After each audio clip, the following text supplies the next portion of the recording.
আমার আল্লাহ রে, মানে কি কইতাম, এটা মনে হয় যে একটা হাঁস মুরগি একলাই গিলা ফেলাইতে পারবো। হ্যালো গাইস, তো আমার এখানে দেখেন বিশাল বড় একটা গুল চলে আসছে আমার এই ছাগলের খামারের এই জায়গায়। হ্যাঁ, দেখেন আপনাদেরকে আমি দেখানোর চেষ্টা করি, মানে গুলটা কত বড়।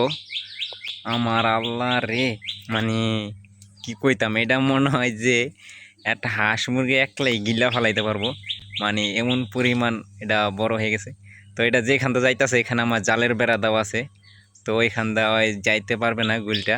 তো গাইস আমি এটা আরও কাছে যাওয়ার চেষ্টা করতেছি, দেখি এটি গুলের আবার আপনারা লেঞ্জুর বাড়ি খাইলে কিন্তু গুল যেখানটা পায়ে বাড়ি লাগবে এখানটা পয়সা যাবে গা।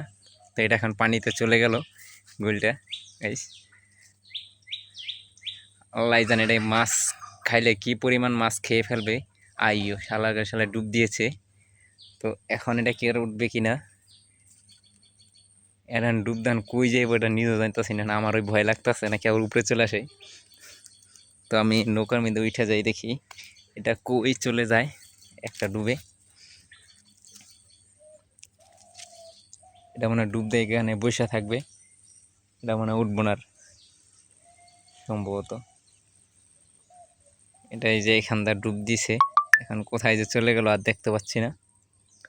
গাইস চতুর্দিকেই মানে কচুরি পানা, তো এখানে আর আছে কিনা জানি না, এটা কোথায় যে চলে গেল।